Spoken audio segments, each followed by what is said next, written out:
Kapitulli 3. Rryma e të menduarit. Duhet të jemi të kujdesshëm në atë që mendojmë dhe themi, sepse mendimi rrjedh në rryma, po aq të vërteta sa ajri dhe uji. Nga ajo çka ne mendojmë dhe themi, ne tërheqim rreth vetes një rrymë mendimesh që veprojnë në mendje ose në trup për mirë apo për keq. Nëse mendimi ishte i dukshëm për syrin, ne duhet të shohim rrymën e tij që rrjedh tek njerëzit dhe prej tyre. Duhet të vëmë re se personat e ngjashëm në temperament, në karakter dhe në motivim janë në të njëjtat rryma mendimi. Ne duhet të shohim se personi në dëshpërim, në humor të keq, është në të njëjtën rrymë mendimi me të tjerët të dëshpëruar apo të zemëruar, dhe secili prej tyre në humor të tillë shërben si një bateri shtesë ose si gjenerator i një mendimi të tillë dhe përforcon atë rrymë të qastit. Duhet i shohim këto faza, të punojmë në mënyrë të ngjashme dhe të lidhim shpresën, guximin dhe gëzimin me të gjithë të tjerët që janë në po të njëjtën linjë të gjendjes shpirtërore. Kur ju jeni të dëshpëruar ose të mërzitur, ju i impononi vetes gjendjen shpirtërore dhe mendime nga të tjerët të dëshpëruar. Ju jeni në unitet me rëndin e dëshpërimit të mendimeve. Atëherë, mendja së muret, ajo mund të shërohet, por një kurrë e përhershme nuk mund të veprojë menjëherë. Kur dikush është i ekspozuar prej kohësh ndaj mendimeve të tilla, duke tërhequr rreth vetes rryma negative të së keqes, ne bëhemi njësh me të keqen për ca kohë në rrymën e mendimit të fuqisë hyjnore për mirë. Ne mund të bëhemi njësh me atë fuqi gjithnjë e më shumë, ose si në fazën biblike, njësh me Perëndin. Kjo është rryma e mendimit që ne duhet të tërheqim. Nëse një grup njerëzish flasin për ndonjë formë sëmundjeje ose vuajtjeje, skena vdekjeprurëse dhe agoni, në qoftë se ata kultivojnë këto shije të zymta për sëmundjet dhe i përdorin si tema kryesore në bisedat e tyre. Ata e injektojnë vetveten me një rrymë të ngjashme të mendimit, plot imazhe të sëmundjes, vuajtjes dhe gjërave që revoltojnë një mendje të shëndosh. Kjo rrymë mendimesh do të veprojë mbi ta dhe në fund do t'ju sjellë atyre sëmundje dhe vuajtje në një lloj forme. Nëse ne flasim për njerëz të sëmur ose jemi mes tyre dhe mendojmë për ta, ky do të bëhet motivi ynë dhe ne do t'i imponojmë vetes një rrymë mendimi të sëmur që do të materializohet në trup dhe organet tona. Ne duhet të bëjmë shumë më tepër për të shpëtuar veten se sa kemi arritur deri më tani. Kur njerëzit flasin së bashku për biznes, ata tërheqin një rrymë me ide dhe sugjerime biznesi.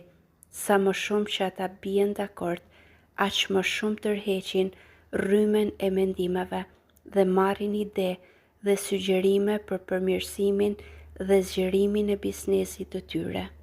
Në këtë mënyrë, konfidencat apo diskutimet midis antarëve kryesor të kompanive ose korporatave i japin forcë që shtyn biznesin e tyre përpara.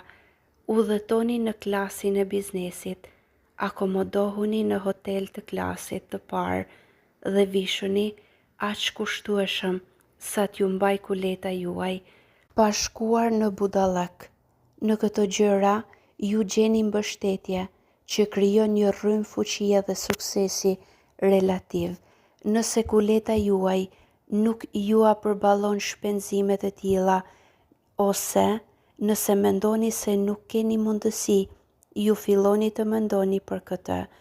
Kjo do t'ju bëj të hidhni hapin e parë në këtë drejtim. Njerëz të suksesshëm në fushën e financave në mënyrë të pavullnetshme jetojnë në përputhshmëri me këtë rregull. Dëshira për dukje dominon tek një kategori e caktuar njerëzish, por ekziston një forcë dhe një faktor tjetër që i shtyn ato. Kjo është një mençuri për të cilën mendja e tyre materiale është pak e vetëdijshme. Është mençuria e shpirtit që u thot atyre të hynë në rrymen e mendimit të suksesshëm, dhe nga kjo rrymë ata do të jenë të suksesshëm. Nuk është një sukses i plot, por dominon pozitiviteti dhe e mira.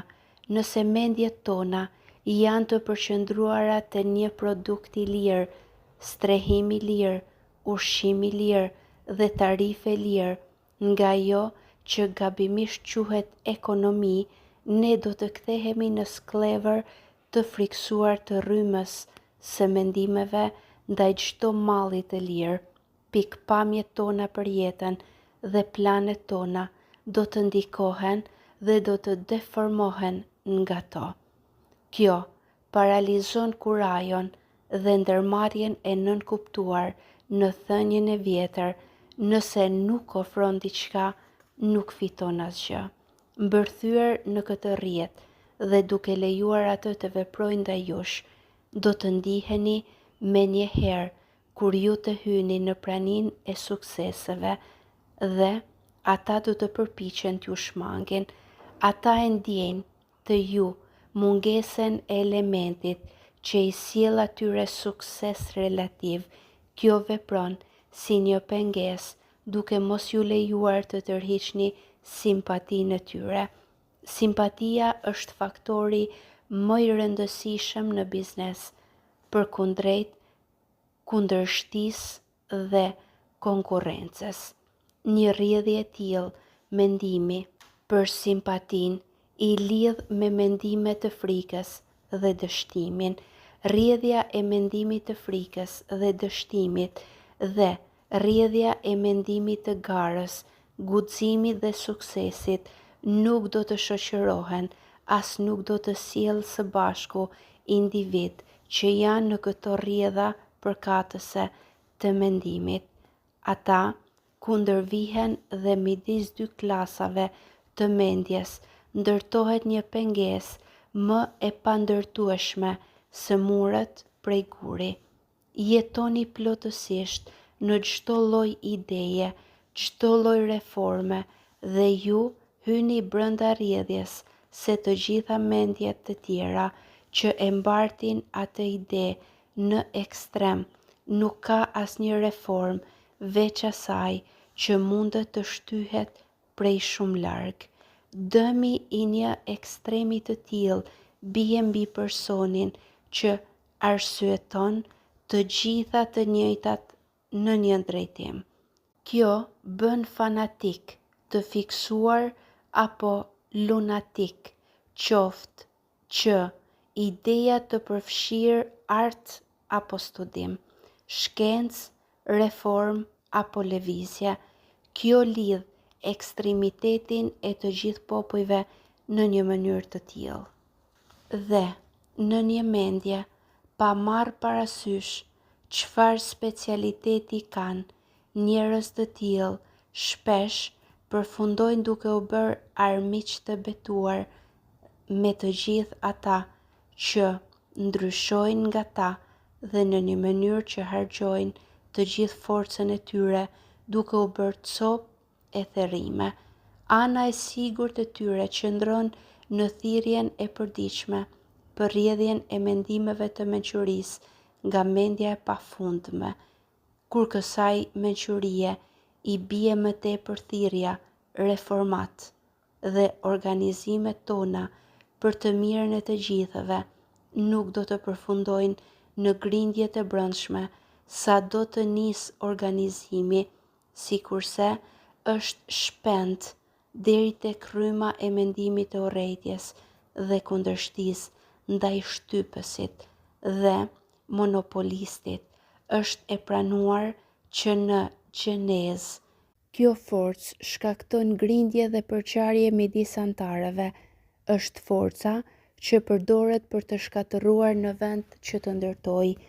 Është sikur të marrësh zjarrin që përdoret për të krijuar avull në kaldaja dhe ta shpërndash atë në të gjitha ndërtesën. Kur njerëzit mblidhen së bashku dhe në çdo lloj mënyre flasin keq për të tjerët, ata tërheqin rreth vetes dëmin e 10 fisht të këtyre mendimeve negative. Sa më shumë mendje të bashkohen për çfarëdo lloj qëllimi, aq më shumë forcë tërheqin rreth vetes për të arritur tek qëllimi.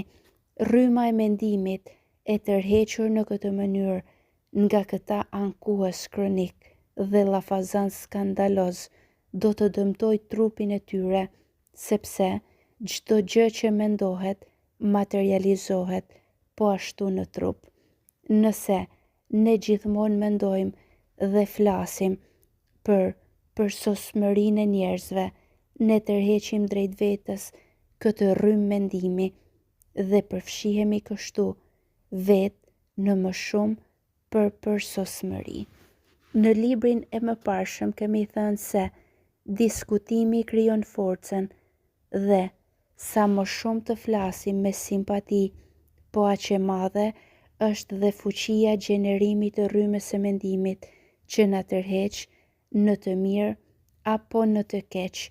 Një grup thashë themagjish që mblidhen së bashku vetëm për të folur për ata që mungojnë, i bëjnë pa vetdije një dëm shumë të madh vetes.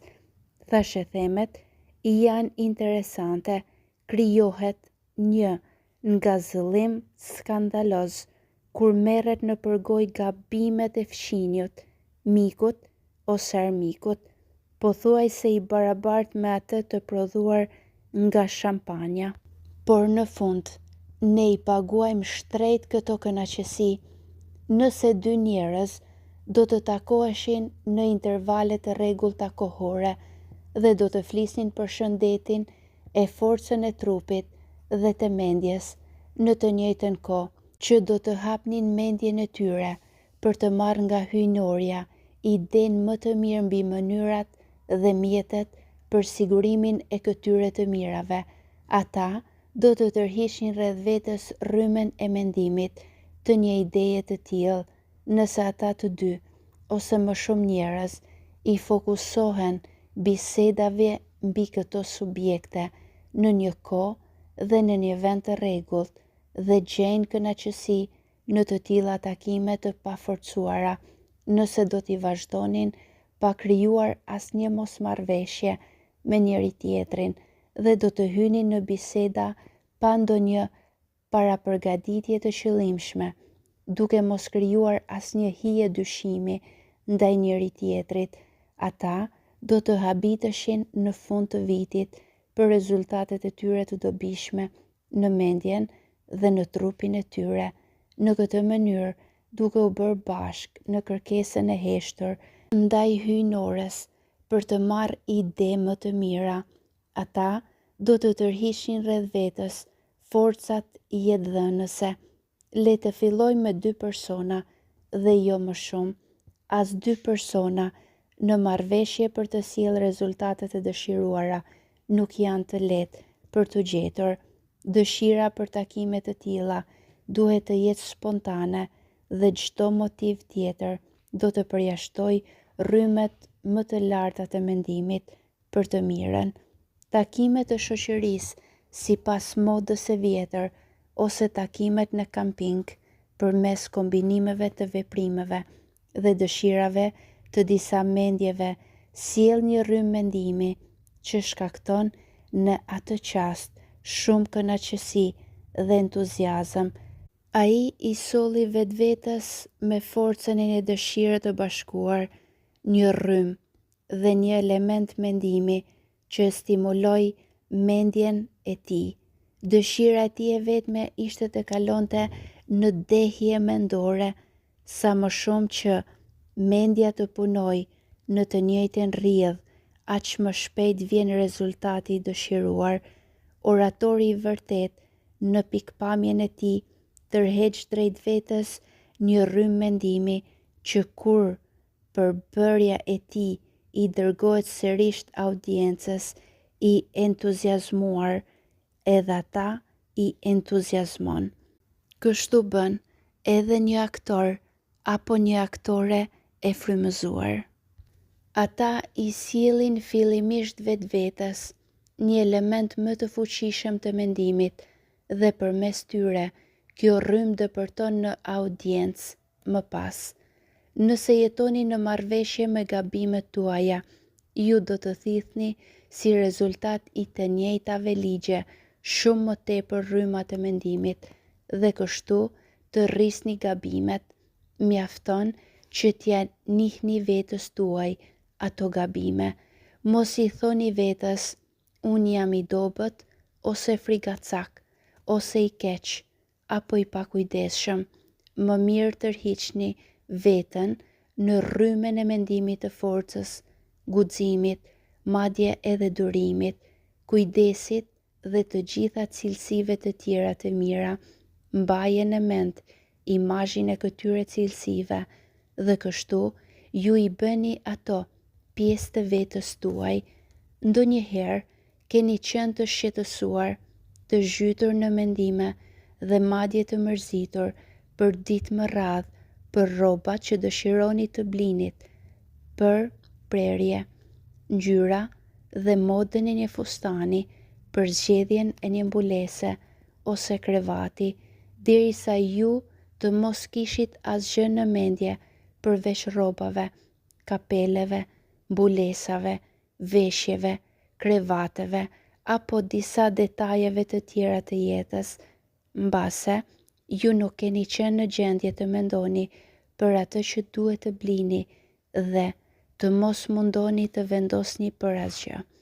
Madje, ju jeni përfshirë në rrymen e mendimeve të mira të tjerëve, të cilët vazhdimisht ndodhen në këtë gjendje shpirtërore mendimi. Mënyra më e sigurt që një grua e re të shëmtohet është që ajo të jetë e pakënaqur, e çorientuar dhe ziliqare ndaj të tjerëve, sepse në këtë mënyrë ajo tërheq rreth vetes thelbin e padukshëm të mendimit, i cili vepron mbi trupin e saj dhe e lëndon atë.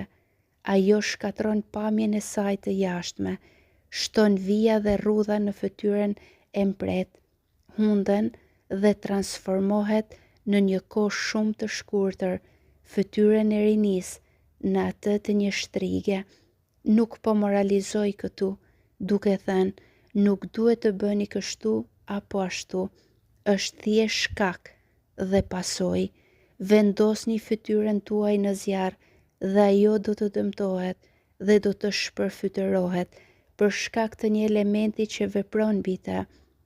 Vendoseni mendjen tuaj në zjarrin e ligësisë, zilisë ose xhelozisë dhe ajo gjithashtu do të dëmtohet, prishet dhe shpërfytyrohet për shkak të një elementi aq të vërtetë sa zjarri, edhe pse i padukshëm që vepron në të. Të gjitha gjërat e këqija dhe të papërshtatshme, të tilla si tipare të pahishme të karakterit, me fjalë të tjera, gjëra të pakëndshme për të dëgjuar ose për të parë, duhet t'i largojmë nga mendjet tona sa më shpejt të jetë mundur. Përndryshe, nëse këto mendime gjejnë stre tek ne, ata do të tërhiqin nga rrymat e mendimeve dhe do të kthehen në sistem të përhershëm shpirtëror, të cilat do të materializohen me kalimin e kohës në gjendjen tonë fizike. Nëse ne kemi gjithmonë në mendje dikë që bën gjëra të gabuara, ne jemi me të prirur të bëjmë këtë edhe për vete. Le të përpiqemi pra, mendimen e fuqisë hyjnore, të hymë në rrymen e mendimeve të gjërave që janë të shëndetshme, të natyrshme, të forta dhe të bukura. Le të përpiqemi të shmangim mendimet e sëmundjes, të vuajtjes, të deformimit e të fajësisë, një fush me grur apo rrokullisje në një kodrin është më e shëndetshme se të mendosh mbi tmerrin e një aksidenti hekurodhor. Ne nuk arrim të kuptojmë se sa të dëshpëruar fizikisht dhe mendërisht jemi nga tmerret që na ofrohen nga lajmet e shtypit ditor. Ne therrasim me vorbullën e tyre mendime të mbushura me pamje të tmerrshme dhe vuajtje. Në këtë mënyrë, ne krijojmë lidhje me të gjithë mendjet e tjera të errta dhe të sëmura që jetohen dhe manifestohen në këto rryma. Kjo nuk është jetë, por çon në sëmundje dhe në vdekje. As të tjerët, as ju jeni, s'mund të jepni një farë ndihme për asnjë zjarr, shpërthim, vrasje, vjedhje ose krim që del në kronikat e gazetave çdo 24 orë.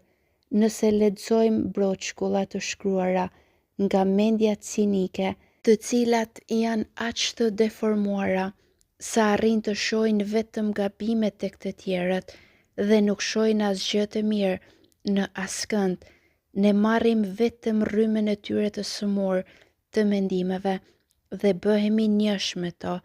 Shigjetat e mbushura me ligësi dhe sarkazëm janë gjithnjë më vdekje prurëse për ata që i dërgon ato.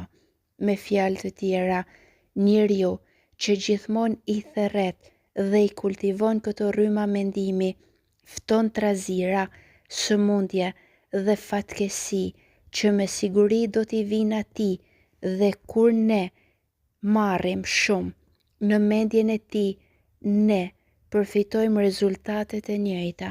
Ju mund të jeni të zotë, të kujdesshëm dhe shumë metodik në jetën tuaj të përditshme, por nëse shoqëroheni ngushtë me njerëz që janë të pakujdesshëm dhe të parregullt, edhe ju mund të keni tendencë për të qenë i pakujdesshëm dhe i çrregullt dhe do të keni vështirësi në rifillimin dhe kryerjen e detyrave të përditshme sipas metodave tuaja të pastra, të kujdesshme dhe të rregullta, sepse ju jo vetëm që keni tërhequr tiparet e kësaj mendje të pakujdesshme ose të mendjes që nuk ka durim të bëjë asgjë me qetësi, por kjo mendje vepron si magnet në tërheqjen tuaj drejt kësaj rryme të mendimit. Kur e keqja identifikohet, ajo është gjysma e shëruar. Mbani mend se kur hyni në një qorsokak të mendjes tuaj, një rrymë e mendimit apo një humori të pakëndshëm po vepron mbi ju, mbani mend se ju gjendeni në një lloj lidhjeje elektrike me shumë mendje të tjera të sëmura dhe të gjitha gjenerojnë dhe i dërgojnë mendime të njëjta të sëmura dhe të pakëndshme njëra tjetrës. E vetmja gjë që duhet të bëni është të luteni ose të kërkoni të dilni nga kjo rrymë e mendimeve të këqija, por ju nuk mund ta bëni këtë gjë tërësisht me përpjekjen tuaj individuale. Ju duhet i kërkoni fuqisë hyjnore që ta largojë atë prej teje. Ne mund të ftojmë gjithnjë më shumë rrymën e mendimeve të gjërave që janë të gjalla, frymëdhënëse dhe zbavitëse. Jeta duhet të jetë plot me gjallëri. Serioziteti i vazhdueshëm është shumë pak larg me errësirën dhe melankolinë. Mira persona jetojnë në frymën e mendimit të seriozitetit. Fytyrat që kanë një shprehje të qeshur i janë të pakta. Disa nuk buzëqeshin kurrë, disa kanë harruar se si të qeshin dhe në fakt lëndohen kur mendojnë të bëjnë një gjë të tillë ose kur shikojnë të tjerët që të qeshin. Sëmundja dhe sëmundjet ushqehen gjithnjë më shumë nga gjendja serioze e mendjes. Vesi vazhdimisht përforcohet kapacitetin e trishtuar të sëmundjes, e cila mund të jetë gjëja më e vogël në fillim. Njerëzit hynë aq shumë nga këto rryma, kur sëmundja e keqe nis nga disa carime të vogla në disa pjesë të trupit. Shumë gjëra materiale ndihmojnë në devijimin e një rryme mendimi që vepron në mënyrë të papajtueshme te ju. Ju mund të keni çdo ditë një sër simptomash që nuk ngjasojnë as pak me shëndetin e mirë. Ata mund të vinë si rezultat i rutinës së përditshme të jetës, tavolina e ngrënies, mobiljet, bisedat, madje edhe njerëzit tuaj kujtojnë ato. Udhëtimi ndonjëherë i largon tërësisht ato. Ndryshimi i ambientit ju ndihmon të devijoni nga rryma të veçanta të mendimit. Njësoj edhe ndryshimi i papritur i rrjedhjes së jetës apo i profesionit. Për të gjitha këto janë dytësore para fuqisë hyjnore. Rryma e mendimit të frikës është kudo.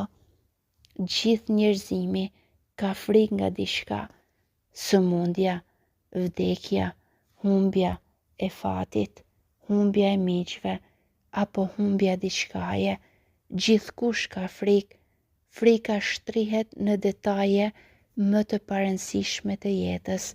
Rrugët janë plot me njerëz që nëse nuk kanë frikë nga ndonjë nga këto gjëra, kanë frikë se nuk do të kapin një tren apo rrugë tjetër të makinave.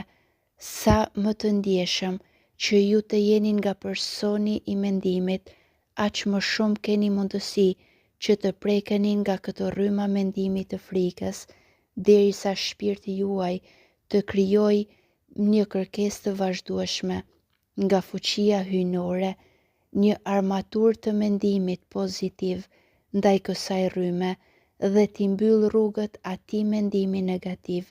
Ju mund të nisni ndërtimin e kësaj fortese, duke thënë sa herë që jeni përpjekur në mënyrë të lartë përmendur ose në ndonjë mënyrë tjetër të pakëndshme, thuaj gjithmonë vetës: unë nuk do të pranoj këtë mendim dhe efektet mendore që ai ka sjell tek unë dhe në trupin tim.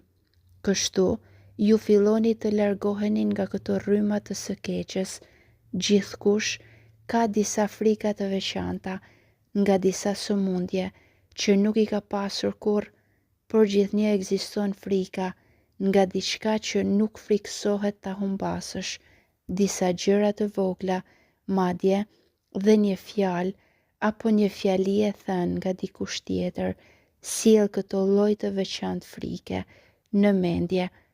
Menjëherë, përmes një rutine të gjatë, ju ktheheni në mendje në një lloj frike. Menjëherë, i gjithë mendimi shkon drejt saj dhe i gjithë vëllimi i rrymës së mendimit nxiton për të dhe vepron mbi të. Ajo vepron në atë akord të veçantë të natyrës tuaj, e cila për vite me radhë ka shfaqur dobësinë tuaj të veçantë. Kështu, në një farë mënyre, trupi ndikohet pa vullnetshëm. Ka mijëra simptoma të ndryshme mbi trupin, të cilat e bëjnë të dobët dhe të dridhet. Mund të ketë humbje të oreksit, dridhje, gjuhë të thatë, shije të keqe në gojë, dobësi në nyje, përgjumje, vështirësi në përqendrimin e mendjes në punët tuaja dhe shumë ndjesi të tjera të pakëndshme. Simptomat të tilla zakonisht klasifikohen si malaria. Në një kuptim, emri është i saktë, vetëm se në shumë prej këtyre rasteve, kjo është një atmosferë e keqe apo rrymë mendimi i cili vepron në mendjen tonë në vend të atmosferës së keqe materiale të imagjinuar. Pa dyshim që një atmosferë plot me dekompozim të perimeve ose të kafshëve do të ndikoj mbi shumë njerëz, por shumë jetojnë për vite me radhë mes ujrave të ndotur dhe kënetave dhe nuk preken nga malarja. Të tjerë, larg vendeve të tilla që jetojnë në tokë të thatë e në lartësi të madhe, e kanë këtë sëmundje. Ata mund të kenë marrë nga rryma të mendimeve të frikës. Vendoseni veten në një shtëpi ku ka pasur panik apo frikë dhe pse ju nuk dini asgjë për të, ju ndjeheshit mirë dhe ishit të fortë një ditë më parë, ju ngriheni në mëngjes dhe shpejt i gjithë lumi i ndjenjave të këqija ndikon në ju, sepse shtëpia është plot me rryma të mendimeve të frikës. Mbusheni qytetin me frikë se ndonjë epidemi vdekjepruese apo apokalips do të bjerë dhe qindra nga njerëzit më të ndjeshëm, edhe pse mund të mos kenë frikë nga epidemia apo fatkesia, ende ndikohen nga ajo në mënyrë të pavullnetshme. Kjo rrymë mendimi i prek ata në pikën e tyre më të dobët. Një fanatik parashikon disa gjëra të mëdha katastrofike, gazetat e bujshme e marrin si temë, e sjellin vërdall, tallen me te, por përsëri e botojnë. Kjo bën që shumë njerëz të mendohen dhe shumë të tjerë të flasin për të. Sa më shumë të flitet për të, aq më shumë të tjerë do të gjenerojnë forcën e këtyre lajmeve. Në këtë mënyrë, mira njerëz ndikohen nga kjo gjë e pakëndshme. Disa në mënyra, disa ndikohen në trup dhe në gjendjen e pakënaqësisë, sepse e gjithë forca e frikës ju hidhet atyre. Disa janë të dërmuar plotësisht nga ky lajm, tërësisht të pavetëdijshëm ndaj shkakut. Ata i hapin mendjet e tyre gjithnjë më shumë ndaj tij, jetojnë brenda tij në fshehtësi, nuk mendojnë as pak se si ti rezistojnë këtij mendimi, derisa më në fund shpirti, duke mos menduar me mbajt një ngarkesë të tillë, mbyll lidhjen e tij me trupin. Sa më i ndjeshëm të jeni ndaj mendimeve rreth vetes, aq më shumë do të jeni të ndikuar. Por ju mund të stërviteni mendjen tuaj që t'ju mbyll derën e mendimeve të tilla. Ju mund ta stërvitni gradualisht atë që të mbyll fort këtë derë dobësie dhe ta mbaj hapur vetëm atë të forcës. Ju mund ta bëni këtë duke kultivuar gjendjen e tërheqjes në vetvete dhe mbajtjen në humor dhe rrymen e mendimeve të mirësisë që vjen nga Perëndia ose fuqia hyjnore. Përshtatshmëria ose aftësia për të marrë mendime është burimi dhe forca ose dobësi. Mendjet e ndritura, të ndjeshme, mendje shumë të zhvilluara, shpesh mbajnë trupa më të dobët, sepse përmes ignorancës ata gjithmonë i ftojnë disa prej këtyre rrymave të së keqes, pa pasur asnjë njohuri për ekzistencën e tyre ose mjetet për t'i larguar ata. Ata, pa pasur dije, ekspozohen ndaj një rrymë të tillë. Shoqërimi me individ të padejtë është një burim kryesor i një ekspozimi të tillë. Shoqëritë femrore janë më të ndjeshme ndaj çdo hijeje apo rrezeje mendimi, sidoqoftë ajo e mirë apo e keqe. Burrat e zhytur në punën e tyre gjenerojnë për ca kohë një pozitivitet të caktuar që hedh poshtë rrymen e frikës, por ky pozitivitet nuk mund të zgjasë përgjithmonë. Gratë nga kjo kauzë shpesh vuajnë mirafish më shumë në privatësi në shtëpisë së tyre, aq sa burrat nuk arrin ta kuptojnë përgjithsisht. Burrat e përkufizojnë atë si punë grash dhe pyesin pse ajo është e mbushur me nervozizëm, inat, acarim dhe shëndet të ligë, ndërsa mbështetni besimin tuaj në mendjen e Perëndis që ajo do t'ju nxjerrë nga të gjitha këto sëmundje. Kjo mendje në një farë mënyre do të sjellë shumë ndihmë materiale për ju. Kjo mendje do sugjeroj ilaçe, ushqime dhe rrethana lehtësuese e të ndryshme, jo vetëm për t'ju ndihmuar përkohësisht, por në mënyrë të përhershme, që kur të shëroheni, të jeni të shëruar përgjithmonë. Një mendje e hareshme, plot me gjallëri dhe me shpresë. Asnjë mendje nuk është e gëzuar, shpresdhënëse dhe plot gjallëri paqen afër të pafundmes, se sa ai që është i depresionuar, i pikëlluar dhe i zymt. Qoftë kjo mendje e mjekut ose mikut tuaj, ose do t'ju ndihmoj të dilni nga rryma e dështimit të mendimit. Drejtojuni një mendje të tillë si ndihma nga mendja hyjnore, por mos e vendosni të gjithë besimin tuaj në këtë individ. Vendoseni besimin e madh në fuqinë hyjnore që ju a ka dërguar individin si një ndihmë të përkohshme ose si pateric, derisa gjymtyrët tuaj shpirtëror të jenë aq të fortë sa t'ju mbajnë. Sa më shumë të hyni në rrymen e mendimeve që vinë nga mendja hyjnore, duke e bërë veten gjithnjë më shumë pjesë të asaj mendjeje, pikërisht siç ju mund të bëheni pjesë e ndonjë vesi të ulët të mendjes së sëmurë, që hap veten ndaj asaj rryme, aq më shpejt do të rigjeneroheni fizikisht dhe mendërisht. Ju bëheni vazhdimisht një qenie e re, ndryshimet për mirë vijnë shpejt e më shpejt. Fuqia juaj rritet dhe sjell rezultate. Ju humbni gradualisht të gjitha frikat, ashtu siç është provuar gjithnjë më shumë se kur rryma e mendimit është tek e mira e pafundme, nuk ka asgjë për t'u friksuar. Ju e kuptoni gjithnjë më qartë se ka një fuqi dhe një forcë të madhe që kujdeset për ju.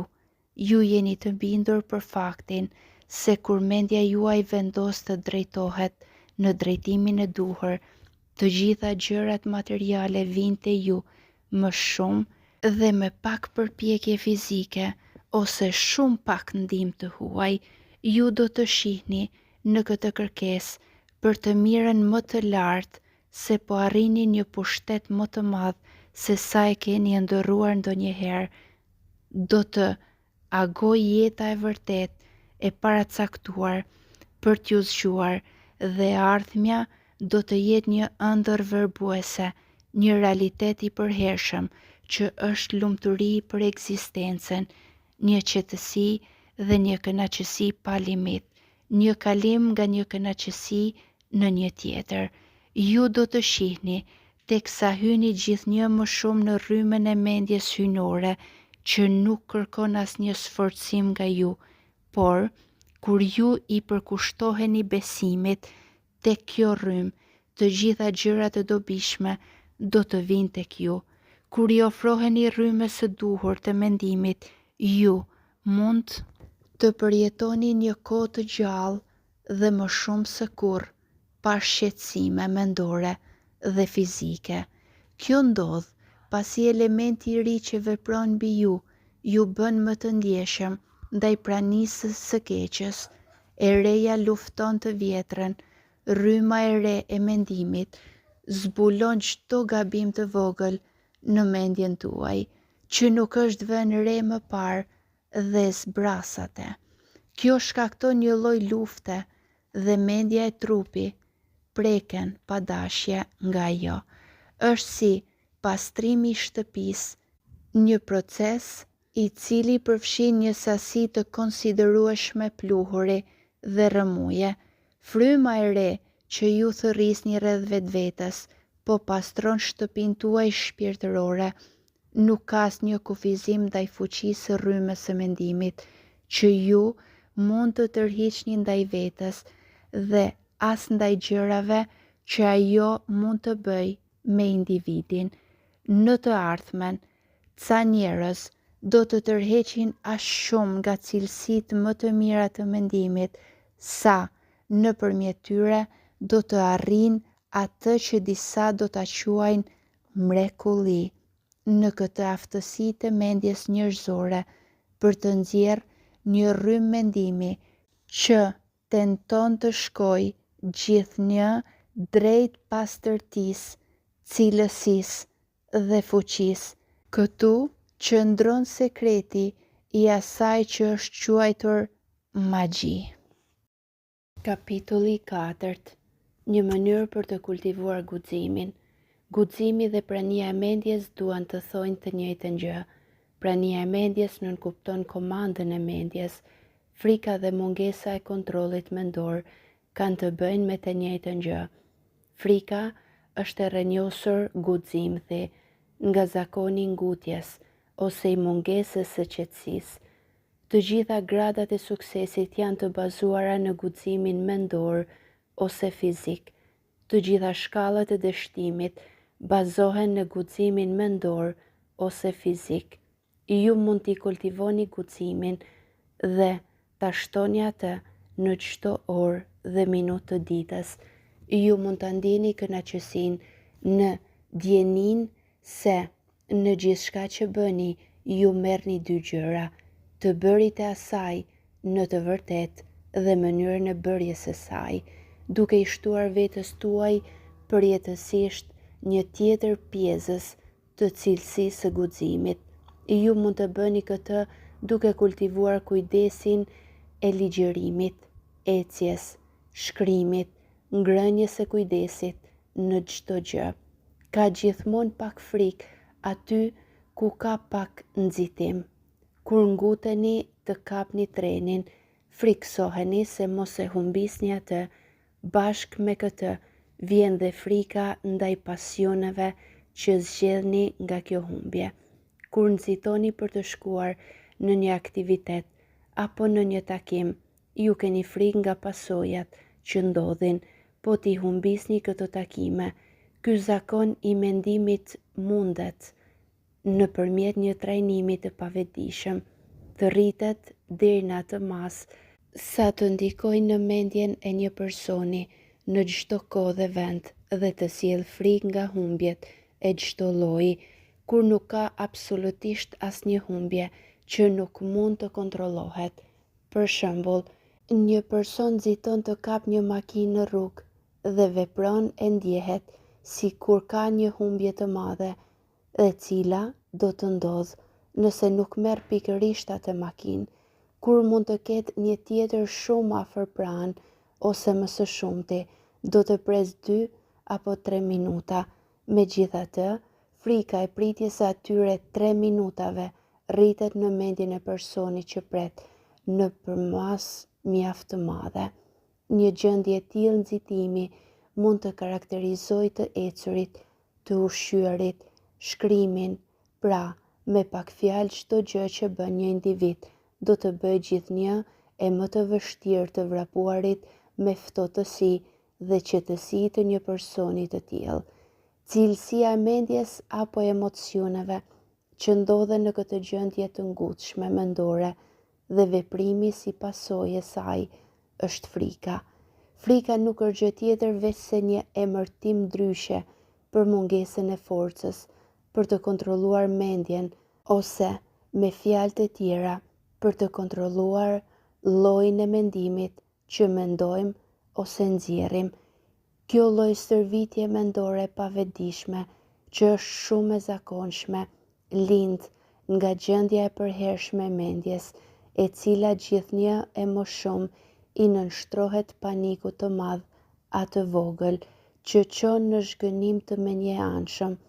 Ajo krijon zhgënim kur nuk është e nevojshme është një qarje që hap gjithnjë e më shumë rrymen e mendimit të frikës, sepse nëse kultivoni kështu frikë për diçka, ju po kultivoni frikën edhe për shumë gjëra të tjera. Nëse i lejoni vetës që të uleni për gjysmore me frikën se nuk do të arrini të kapni në kohë trenin apo tragetin, më shumë gjasa do të përfshiheni nga një sër krizash të vogla paniku për çdo ngjarje apo pengesë që do të ndodhë gjatë atij udhëtimi. Në këtë mënyrë, ky zakon i mendjes hyn dhe kultivon të ashtuquajturat gjëra të vogla. Ju jeni duke shkuar ose duke qepur, ose jeni të angazhuar në kryerjen e disa punëve që janë mjaft interesante për ju dhe në të cilat nuk dëshironi të ndërpriteni.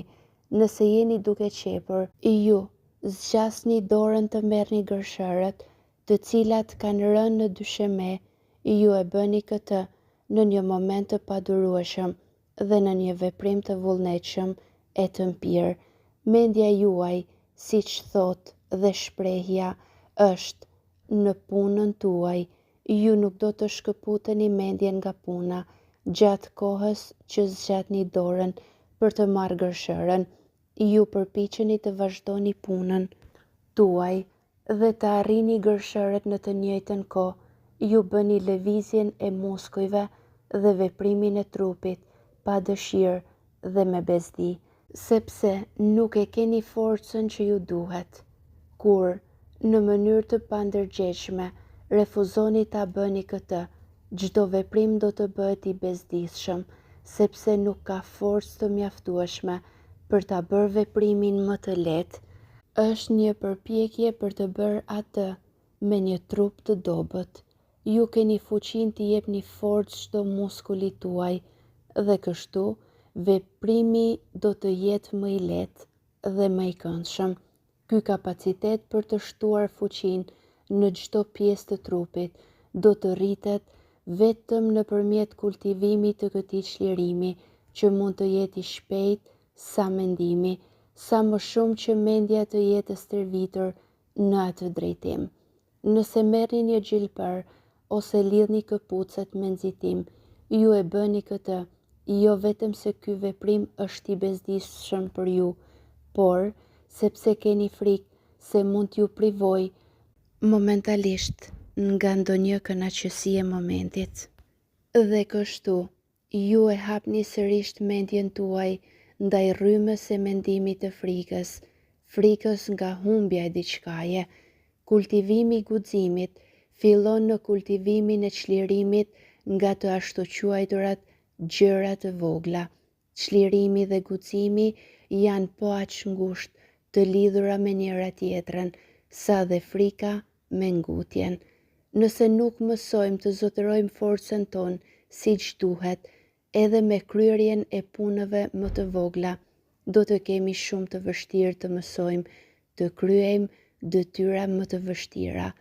Nëse analizojmë atë që kemi frikë, do të kuptojmë se po përpiqemi të merremi më shumë se sa duhet me gjërat që na friksojnë. Ka vetëm një sasi relativisht të vogël me të cilën duhet të merremi në çdo veprim. Në bërjen e çdo veprimi duhet t'i hedhim hapat një dhe nga një dhe në kohën e duhur. Ne duhet të vendosim forcën e nevojshme dhe asnjë më shumë në atë hap. Kur ne hedhim atë hap, atëherë kalojmë tek hapi tjetër. Sa më shumë që të stërvitim mendjen tonë për t'u përqendruar në atë hap të vetëm, aq më shumë rrisim kapacitetin për të dërguar të gjithë forcën tonë në një drejtim të caktuar në të njëjtën kohë. Një fuqi e tillë zgjohet dhe duhet të përdoret në të ashtuquajturat detajet më të vogla të përditshme. Në këtë mënyrë, çlirimi dhe veprimi e çlirojnë dhe na bëhen zakon, dhe ne jemi në një kuptim të pandërgjegjshëm për ta bërë veten të çliruar. Madje, si pas tërvitjes së gjatë në drejtim të kundërt ose të gabuar, ne bëhemi të pavetëdijshëm, të vëmë kornizën e ngutshme të mendjes. Ndrojtja është shpesh rezultat i vështrimit të shumë vështirësive ose tmerrjeve në të njëjtën kohë. Në realitetin material, ne nuk merremi me të gjitha njëkohësisht, por një e nga një. Nëse ne shkojmë drejt asaj që i druhemi, apo kemi frikë se do të jetë një intervistë e ashpër, e tmerrshme, e padurueshme, jemi të prirur të ballafaqohemi me te, duke imagjinuar në mendjen tonë gjithë skenën, duke futur veten në mes të kësaj përballjeje dhe duke parë në mendjen tonë si mosdoshmëri apo diçka e pahishme. Ndoshta ne po mundohemi në këtë mëngjes për të, ndërsa ishim duke u veshur, por në atë moment puna jon ishte veshja. Të vishësh është një hap i nevojshëm për intervistën dhe madje të vishësh mirë. Ndoshta kjo gjë ishte zënë në mendjen tonë dhe është ngrënë gjatë saj, duke biseduar në bisedën tonë të brendshme. Por në atë moment puna jonë kryesore ishte të ushqyerit dhe madje shijimi sa më i mirë i tij. Ky ishte një hap tjetër. Sa më qetësisht të ushqehemi, aq më të fuqishëm do të bëhemi dhe shijimi jonë do të jetë i mrekullueshëm dhe më shumë forcë do t'i japim ushqimit dhe trupit tonë. Ndoshta frika nga kjo intervistë shtohet kur ofrohemi tek vendi i caktuar ku do të bëhet ajo intervistë, por ndërsa shkojmë atje, ne jemi të fokusuar të kënaqësia e ecjes në këmbë, për të marrë prej saj të gjithë kënaqësinë e mundshme. Ky ishte një hap tjetër. Kënaqësia është rezultati sigurt i vendosjes së mendimit apo forcës mbi atë që bëjmë, dhe dhimbja e një llojit si në të tashmen dhe në të ardhmen është rezultati caktuar i dërgimit të mendimit apo forcës larg veprimit që kryejmë në këtë moment. Kur vishemi, ushqehemi, ecim me mendje të orientuar diku tjetër, ne bëjmë atë veprim të bezdisshëm, ne stërvitemi ta bëjmë çdo veprim të bezdisshëm dhe të papëlqyeshëm. Ne kthejmë frikën në domosdoshmëri, pasi çfarë kemi në mendje në atë moment është diçka e vërtet, një realitet. Dhe sa më gjatë vazhdojmë ta nxjerrim në pa, aq më shumë forcë shtojmë në të dhe më shumë gjasa, atëherë kjo mund të realizohet në botë fizike.